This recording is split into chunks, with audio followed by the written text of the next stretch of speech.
한국 의료는 세계 최고다. 프랑스 대기업 회장의 충격 발언이 유럽을 뒤흔들었습니다. 저는 제 딸을 살리기 위해 지푸라기라도 잡는 심정으로 한국으로 향했습니다. 프랑스 최고의 병원도 해내지 못한 일을 한국 의료진이 해냈습니다. BBC, CNN 등 전 세계 언론이 일제히 주목했어요.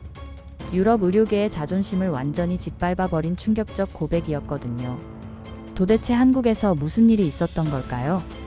프랑스 의료계가 포기한 희귀병 환자가 한국에서 기적적으로 회복한 감동의 이야기를 지금부터 전합니다. 안녕하세요. 저는 마티유 듀퐁입니다. 프랑스 북부에서 듀퐁 에너지를 운영하고 있어요.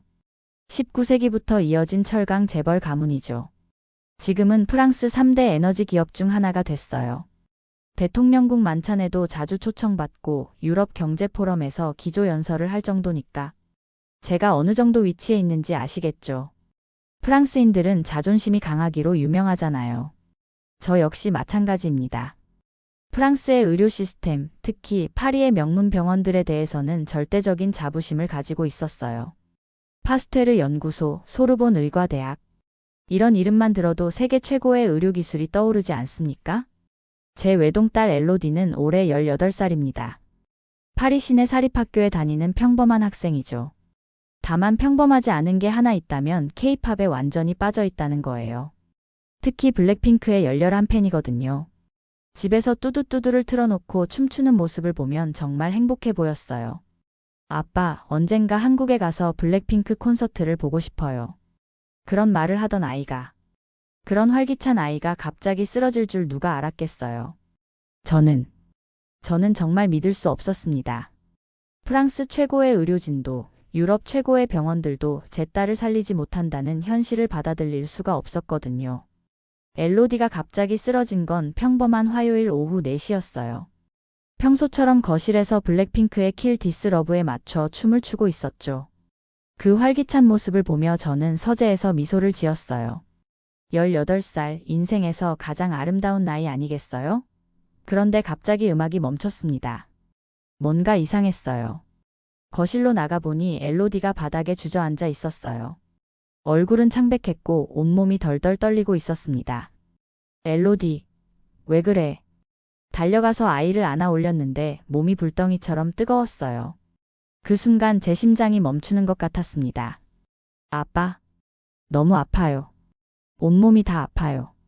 그 작은 목소리가 지금도 제 귓가에 맴돕니다. 즉시 구급차를 불렀죠. 파리 최고의 병원, 생루이 병원으로 향했습니다. 구급차 안에서 엘로디는 계속 중얼거렸어요. 춥다. 너무 춥다. 분명 고열인데 춥다고 하더라고요. 뭔가 심상치 않았습니다. 응급실에 도착했을 때 의료진들이 바로 달려왔어요. 체온계를 보던 의사의 표정이 심각해졌습니다. 40도가 넘네요. 즉시 해열 조치를 취하겠습니다. 그때부터 온갖 검사가 시작됐어요. 혈액 검사, CT, MRI. 할 수 있는 모든 검사를 다 했습니다. 하지만 결과는 애매했어요. 일단 자가면역 질환으로 추정됩니다. 더 지켜봐야겠어요. 추정이라고요? 프랑스 최고의 병원에서 추정이라니. 불안감이 몰려왔습니다. 일주일이 지나도 2주일이 지나도 상황은 나아지지 않았어요. 오히려 엘로디의 온몸에 이상한 발진이 나타나기 시작했습니다. 빨간 반점들이 팔과 다리에 퍼져나갔어요. 리옹의 유명한 브레따뉴 교수를 찾아갔습니다. 30년 경력의 면역학 전문의였죠. 흥미로운 케이스네요. 하지만 치료법은 동일합니다. 면역 억제제 투여를 늘려보죠. 마르세유의 최신 병원에도 가봤어요. 거기서도 똑같은 진단, 똑같은 치료법이었습니다. 자가면역 질환이 확실합니다. 조금 더 기다려보세요. 기다리라고요? 제 딸이 매일매일 약해져 가는데 기다리라고요? 니스의 전문 클리닉에서 최첨단 장비로 검사를 받았습니다. 결과는 여전히 같았어요. 한 달이 지나고 2달이 지나고 석 달이 지났습니다. 엘로디는 점점 말랐어요. 그 활발하던 아이가 하루 종일 침대에만 누워있게 됐습니다. 마침내 베스트 종합병원의 밀러 교수를 만났습니다. 프랑스 의료계의 살아있는 전설이라고 불리는 분이었죠. 분명 이분은 답을 줄 거라고 믿었어요. 하지만 그분은 고개를 저으며 말씀하셨습니다. 듀퐁 씨, 죄송합니다. 이건 우리가 다룰 수 있는 병이 아닙니다. 더 이상 할 수 있는 치료법이 없어요.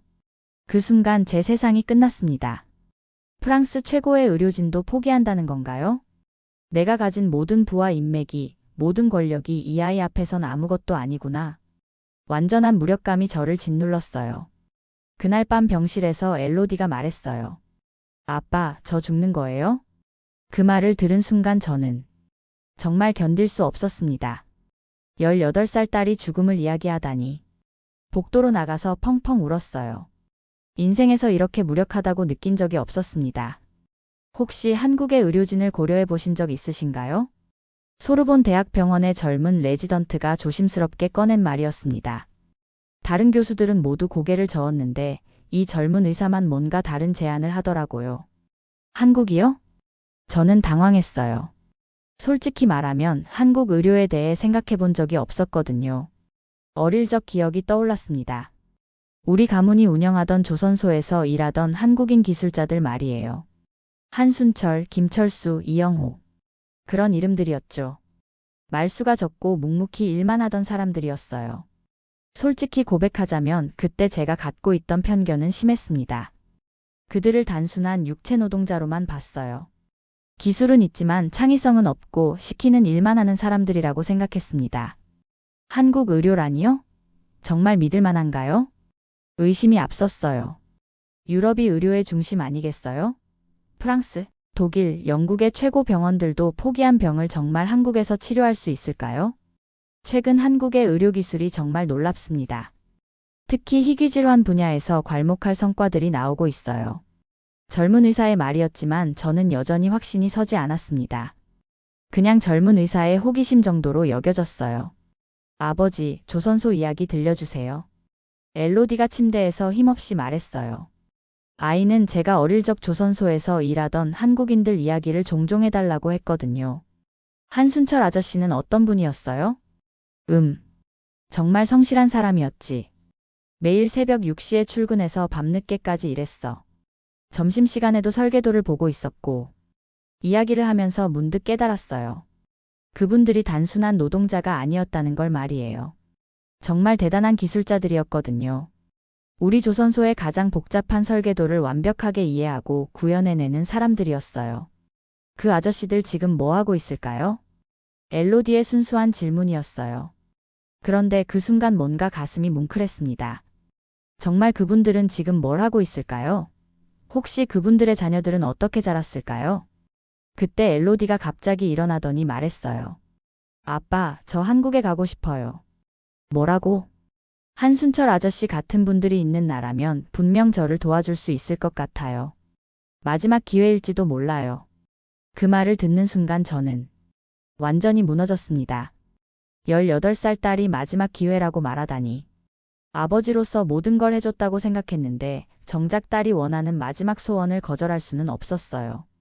정말 한국에 가고 싶니? 네, 아빠. 정말 가보고 싶어요. 그 간절한 눈빛을 보니 더 이상 주저할 수 없었습니다. 알았다. 우리 한국에 가자. 그렇게 말하면서도 마음 한구석엔 여전히 의구심이 남아 있었어요. 정말 한국에서 답을 찾을 수 있을까요? 하지만 딸의 마지막 소원이라면 지구 끝까지라도 가야죠. 항공편을 예약하고 한국의 병원들을 알아봤습니다. 서울대학교 병원이라는 곳이 가장 좋다고 하더라고요. 국제진료부에 연락해서 모든 걸 준비했습니다. 비행기에 오르는 순간까지도 확신은 없었어요. 하지만 엘로디의 손을 잡고 있으니 용기가 났습니다. 적어도 후회는 하지 않을 거라고 다짐했어요. 인천공항에 도착한 순간부터 제 편견에 첫 번째 균열이 생겼습니다.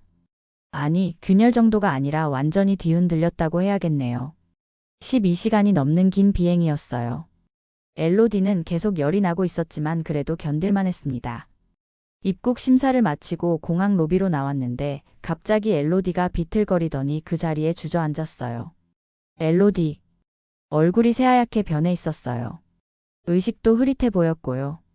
순간 머릿속이 하얘졌습니다. 이 낯선 나라에서 어떻게 해야 할지 막막했어요. 도와주세요. 제 딸이 쓰러졌어요. 다급하게 소리쳤는데 놀라운 일이 일어났습니다. 채 3분도 안 돼서 공항 의료진이 달려온 거예요.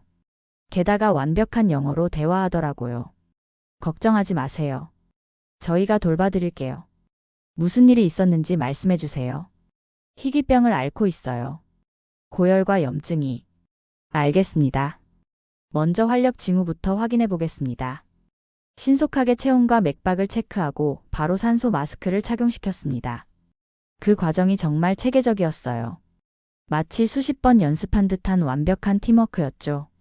서울대병원으로 구급차를 호출하겠습니다. 이미 도착 준비가 되어 있을 거예요. 이미 병원에 연락해서 준비를 시켜놨다고요? 어떻게 이렇게 빠를 수가 있죠? 구급차가 도착했는데 그것도 놀라웠어요. 최신 장비로 가득한 이동식 중환자실 같았습니다. 구급대원들은 계속 LOD의 상태를 모니터링하면서 병원과 실시간으로 연락하고 있었어요. 환자 상태 안정. 25분 후 도착 예정. 302호실 준비 부탁합니다. 영어로 의료진과 소통하는 모습을 보며 정말 놀랐습니다. 언어 장벽이 전혀 없었어요. 구급차 안에서 구급대원이 저에게 말했습니다. 걱정하지 마세요. 서울대병원은 아시아 최고의 병원 중 하나입니다. 따님이 좋은 치료를 받으실 거예요. 그 확신에 찬 목소리를 들으니 조금 마음이 놓였어요. 하지만 동시에 의문이 들었습니다. 이런 체계가 정말 한국에 있다고? 공항에서 병원까지 25분. 그 짧은 시간 동안 제가 가지고 있던 한국에 대한 모든 이미지가 바뀌었어요. 이게 내가 알던 그 나라가 맞나 싶었습니다. 서울대병원 응급실에 도착했을 때 또 한 번 놀랐습니다. 의료진들이 이미 모든 준비를 마치고 기다리고 있었거든요. 공항에서 병원까지의 이송 시간 동안 이미 모든 정보를 전달받고 준비를 마친 거죠.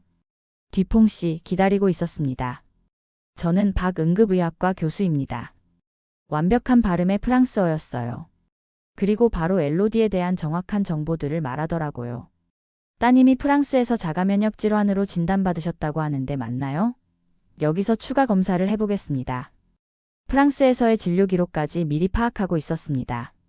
어떻게 이렇게 준비가 완벽할 수 있을까요? 응급처치가 끝나고 저는 복도에서 잠시 숨을 고르고 있었어요. 그때까지만 해도 한국이 이런 나라인지 전혀 몰랐습니다. 공항부터 병원까지의 모든 과정이 선진국 그 이상이었어요. 제 가슴 한구석에서 뭔가 부서지는 소리가 들렸습니다. 편견이라는 벽이 조금씩 무너지고 있었던 거죠.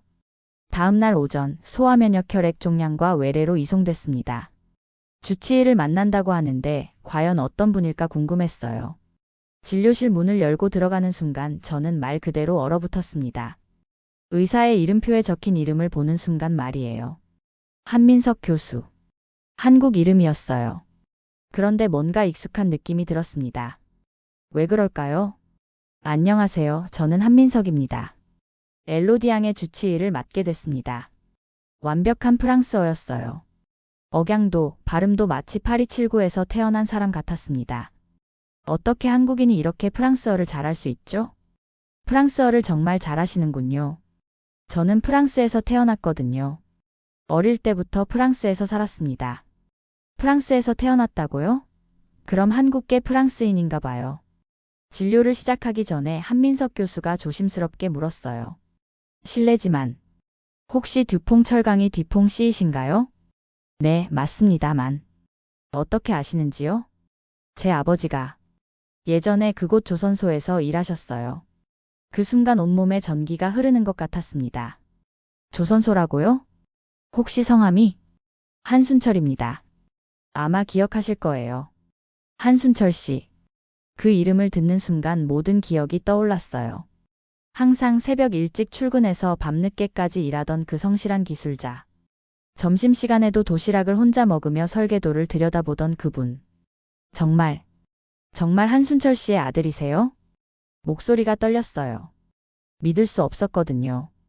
네, 맞습니다. 아버지께서 항상 말씀하셨어요. 뒤퐁 회장님이 정말 좋은 분이라고, 한국인 직원들을 차별하지 않고 공정하게 대해주셨다고. 그때 그 말 없이 성실하게 일하던 한국인 기술자의 아들이 지금 제 앞에서 의사가 되어 앉아 있다니. 그것도 프랑스어를 완벽하게 구사하는 전문의가 되어서 말이에요. 제가 갖고 있던 모든 편견이 그 순간 산산이 부서졌습니다. 단순한 육체 노동자로만 기억하던 존재가 이토록 전문적이고 지적인 모습으로 눈앞에 나타나다니. 아버지 말씀 많이 들었습니다. 항상 감사하다고 하셨어요. 아니에요. 제가 더 감사했습니다.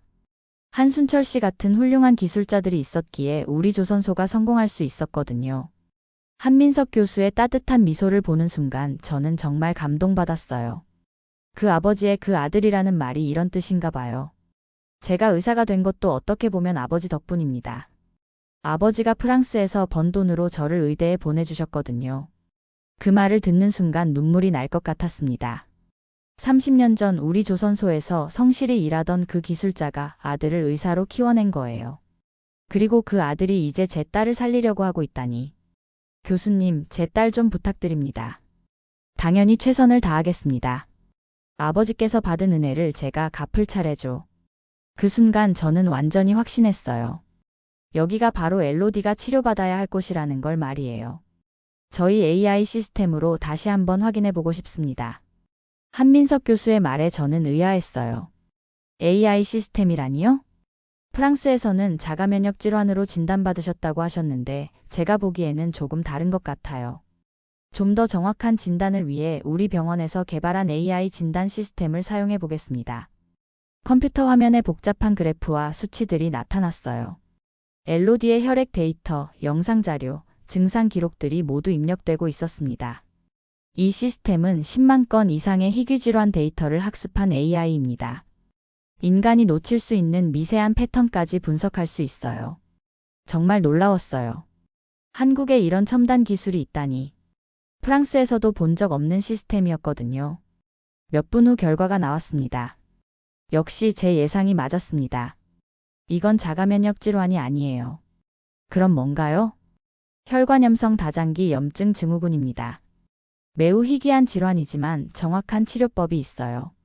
순간 숨이 멎는 것 같았어요. 프랑스에서 6개월 동안 받은 진단이 틀렸다는 건가요? 치료법이 완전히 달라집니다. 그동안 받으신 면역억제제 치료가 오히려 상태를 악화시켰을 가능성이 높아요. 즉시 프랑스의 밀러 교수에게 연락했습니다. 화상통화로 한민석 교수와 직접 대화하게 했어요. 말도 안 됩니다. 우리 진단이 틀렸을 리 없어요. 격렬한 반박이 돌아왔어요. 프랑스 의료진의 자존심이 상했나 봐요. 하지만 한민석 교수는 침착했어요. 차근차근 데이터를 보여주며 설명했습니다. 이 염증 수치들을 보세요. 일반적인 자가면역 질환과는 완전히 다른 패턴입니다. 하지만 우리 전문의 팀이 교수님의 전문성은 존중하지만 저희 인공지능 시스템은 사람의 눈이 놓칠 수 있는 패턴까지 감지할 수 있습니다. 데이터는 명확했어요. 혈관 염증의 패턴, 다장기 침범의 양상, 모든 것이 한민석 교수의 진단을 뒷받침했습니다. 그런데 교수님은 더 놀라운 제안을 했어요. 한방 치료를 병행하면 더 좋은 결과를 얻을 수 있을 것 같습니다. 한방 치료라니. 저는 정말 당황했어요. 서양의학도 아니고 전통의학까지 함께 쓴다고요? 한국 전통의학은 염증성 질환의 효과가 입증되어 있습니다. 이를 뒷받침하는 임상 데이터도 있고요. 과학적 근거가 있다는 거죠? 정말 놀라웠어요. 한국에서는 전통의학과 현대의학을 함께 사용한다니. 아버지, 제가 한국 전통치료까지 받아볼 수 있다면 정말 좋겠어요. 엘로디가 침대에서 힘없이 말했어요. 하지만 그 눈빛만큼은 희망으로 가득했습니다. 교수님, 정말 효과가 있을까요? 제가 지금까지 치료한 유사 사례들에서 80% 이상의 호전율을 보였습니다. 엘로디 양의 경우 더 좋은 결과를 기대할 수 있어요. 그 확신에 찬 목소리를 듣고 저는 결심했습니다. 좋습니다. 교수님을 믿고 치료받겠습니다. 그날 밤 엘로디가 제 손을 꼭 잡더니 말했어요. 아빠, 저 이 교수님 정말 믿어요. 뭔가 다른 것 같아요. 저도 같은 생각이었어요. 정말 여기서 새로운 희망을 찾을 수 있을 것 같았습니다. 치료 시작 4일째, 제 인생에서 가장 감동적인 순간을 목격했습니다. 아빠, 저 혼자 화장실 갈 수 있어요. 엘로디가 침대에서 벌떡 일어나더니 저에게 환하게 웃어 보이는 거예요. 6개월 만에 처음 보는 진짜 웃음이었습니다. 그 밝은 표정을 보는 순간 눈물이 핑 돌았어요. 정말? 혼자서? 네.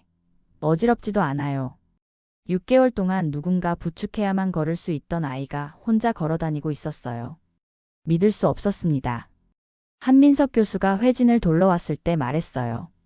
염증 수치가 급격히 떨어지고 있습니다. 정말 빠른 회복이에요. 이렇게 빨리 좋아질 수 있는 건가요? 정확한 진단과 맞춤 치료의 결과죠. 특히 한방 치료가 큰 도움이 되고 있어요. 정말 신기했어요. 서양의학으로만 6개월 동안 치료받아도 나아지지 않던 아이가 한국에서는 며칠 만에 이렇게 좋아지다니. 그날 점심시간에 간호사가 특별한 음식을 가져왔어요. 엘로디 양, 오늘은 소고기 무국을 준비했어요. 한국 전통 보양식이거든요. 우와, 정말 맛있어 보여요. 엘로디가 숟가락을 들고 국을 떠먹는 모습을 보며 정말 감격했어요. 언제부터인가 밥을 제대로 못 먹던 아이가 이렇게 맛있게 먹다니. 아빠, 이거 정말 맛있어요. 뭔가 몸이 따뜻해지는 것 같아요. 정말? 많이 먹어라. 간호사 김수진 씨가 웃으며 말했어요. 김치도 한번 드셔보세요. 처음엔 매울 수 있지만 건강에 정말 좋아요. 김치요? 한국 사람들이 매일 먹는다는 그거요? 네, 발효식품이라 면역력에 도움이 돼요. 엘로디가 조심스럽게 김치를 한 젓가락 먹더니 눈을 크게 뜨더라고요. 우와, 매워요. 하지만 맛있어요. 그러더니 계속 먹기 시작했어요. 프랑스에서는 매운 음식을 못 먹던 아이가 김치를 먹고 있다니 정말 놀라웠습니다. 감사합니다. 엘로디가 서툰 한국어로 간호사에게 인사했어요. 언제 한국어를 배웠나 싶어서 물어봤더니 간호사들이 하나하나 가르쳐줬다고 하더라고요. 안녕하세요. 고맙습니다. 사랑해요. 아이가 한국어를 하나씩 말할 때마다 간호사들이 박수를 쳐주고 웃어줬어요. 정말 따뜻한 분들이었습니다. 오후에는 더 놀라운 일이 있었어요. 물리치료사가 와서 전통놀이를 가르쳐줬거든요. 이건 윷놀이예요. 한국 전통놀이죠. 우와, 신기해요. 엘로디가 윷을 던지며 깔깔대고 웃었어요. 6개월 만에 듣는 그 맑은 웃음소리에 제 마음도 따뜻해졌습니다. 도, 개, 걸, 윷, 모. 이렇게 5가지가 있어요. 도가 나왔어요. 한 칸 가는 거죠? 맞아요. 정말 잘하시네요. 병실이 아니라 마치 놀이방 같았어요. 환자복을 입고 있지만 엘로디는 정말 행복해 보였습니다. 저녁에 한민석 교수가 다시 왔을 때 말했어요. 염증 수치가 정상 범위로 들어왔습니다. 예상보다 훨씬 빠른 회복입니다. 정말요? 완치될 수 있는 건가요? 지금 속도로 회복되면 2주 후에는 퇴원 가능할 것 같아요. 2주요? 프랑스에서 6개월 동안 입원해도 나아지지 않던 아이가 2주 만에 퇴원한다고요? 그날 밤 엘로디가 침대에 누워서 말했어요. 아빠, 여기 정말 좋아요. 의료진 분들이 저를 가족처럼 대해줘요. 정말 그랬어요.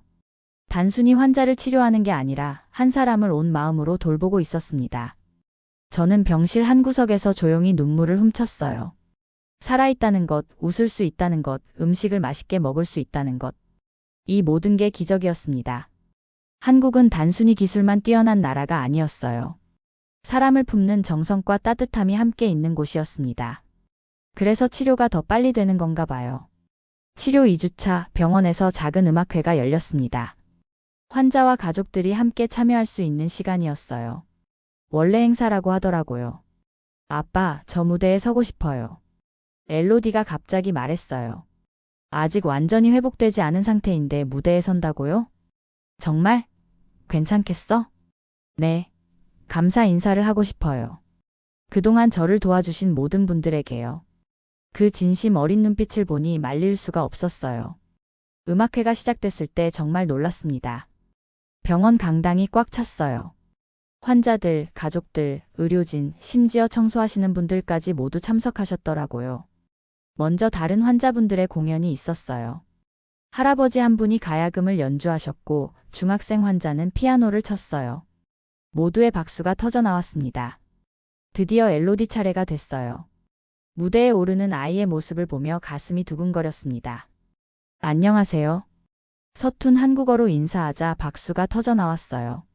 저는 프랑스에서 온 엘로디입니다. 안녕, 엘로디. 사람들이 따뜻하게 인사해줬어요. 저는 한국에 와서 새로운 생명을 얻었습니다. 그 말에 모든 사람들이 숙연해졌어요. 18살 소녀가 전하는 진심이 마음에 와닿았나 봐요. 블랙핑크의 How You Like That이 흘러나왔습니다. 엘로디가 춤을 추기 시작했어요. 처음엔 조심스럽게 움직였어요. 아직 완전히 회복되지 않은 몸이니까요. 하지만 점점 자신감을 얻더니 본격적으로 춤을 췄습니다.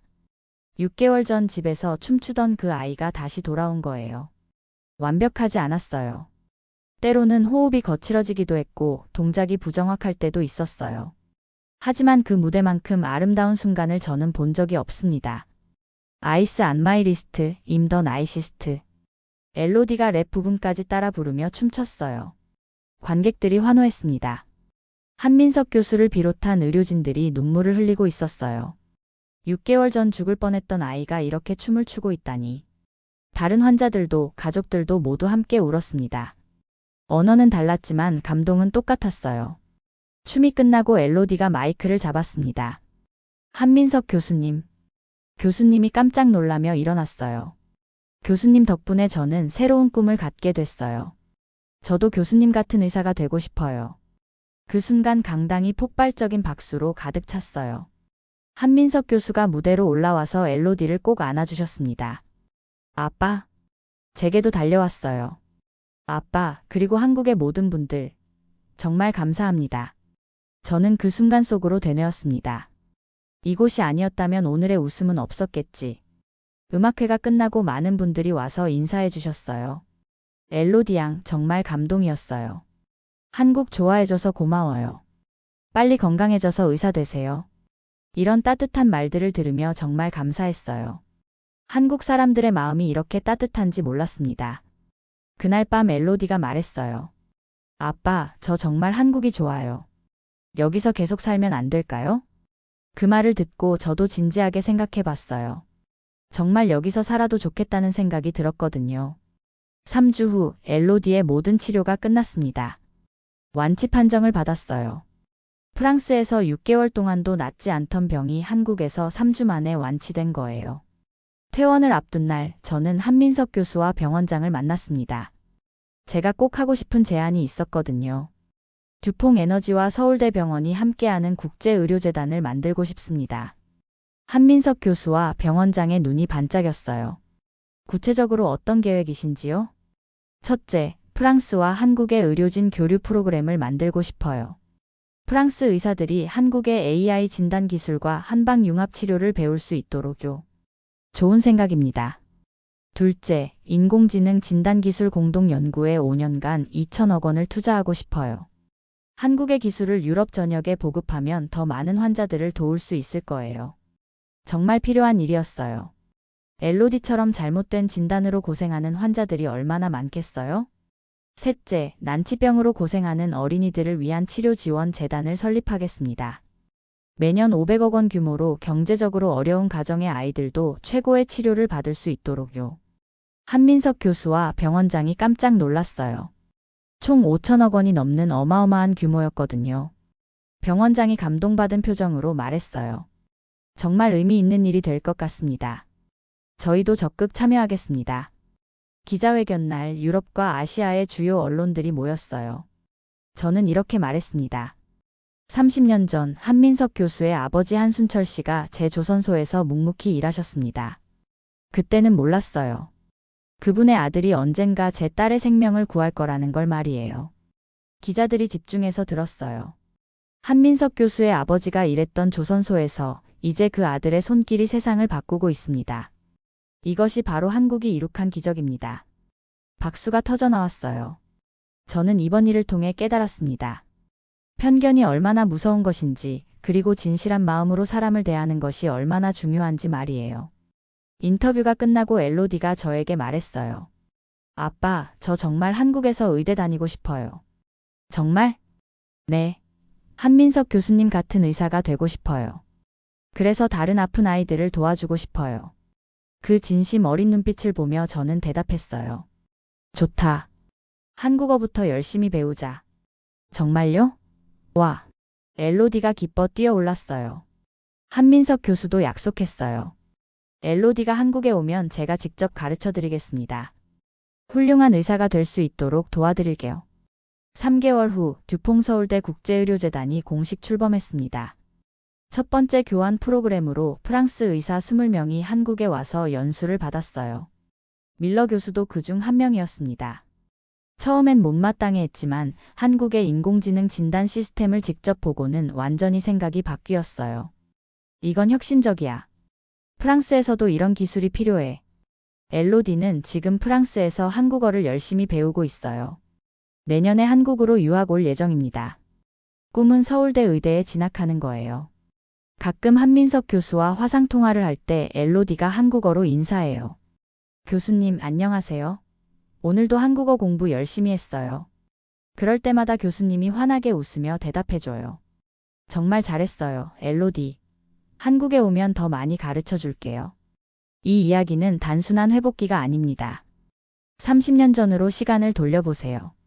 프랑스 북부의 한 조선소에서 한순철이라는 한국인 기술자가 묵묵히 설계도를 들여다보고 있었습니다. 낯선 땅에서 낯선 언어로 그저 가족을 위해 성실하게 일하던 평범한 아버지였죠. 그때 누가 알았겠어요? 그의 아들이 언젠가 그 조선소 사장의 딸을 구하게 될 거라는 걸 말이에요. 마티유 듀퐁은 솔직히 고백했습니다. 30년 전 자신은 한국인 기술자들을 단순한 노동자로만 봤다고요. 편견이 있었다고요. 하지만 그 편견이 완전히 깨진 순간이 바로 한민석 교수를 만난 때였습니다. 제 아버지가 예전에 그곳 조선소에서 일하셨어요. 그 한마디가 모든 걸 바꿨어요. 편견이 존경으로, 의심이 신뢰로, 차별이 사랑으로 바뀌는 순간이었습니다. 30년 전 조선소에서 묵묵히 일하던 한국인 기술자의 아들이 오늘날 세계 최고 수준의 의사가 되어 프랑스 재벌의 딸을 구했습니다. 그것도 프랑스 최고의 병원들이 포기한 병을 말이에요. 이것이 바로 대한민국이 이룩한 진짜 기적입니다. 한국은 어떤 나라입니까? 첨단 인공지능 진단 시스템과 천년 전통의 한방의학을 하나로 융합하는 나라입니다. 공항에서 쓰러진 외국인 환자를 3분 만에 구조하는 완벽한 응급체계를 갖춘 나라입니다. 의료진이 환자 가족까지 따뜻하게 품어주는 나라입니다. 기술과 정성이 함께하고 전통과 현대가 조화를 이루며 무엇보다 사람의 마음이 사람을 치유하는 나라. 그래서 전 세계 사람들이 절망적인 상황에서도 마지막 희망을 품고 한국을 찾는 겁니다. 엘로디는 지금도 꿈꾸고 있습니다. 한민석 교수처럼 세상의 모든 아픈 사람들을 구하는 의사가 되겠다고요. 30년 전 아버지가 받은 따뜻한 마음을 이제 자신이 세상에 되돌려 주겠다고요. 허황된 자랑이 아니라 사람과 사람 사이에 진심으로 쌓아 올린 신뢰와 존경. 그리고 그 마음으로 세상을 더 나은 곳으로 만들어가는 것. 그래서 대한민국이 아름다운 겁니다.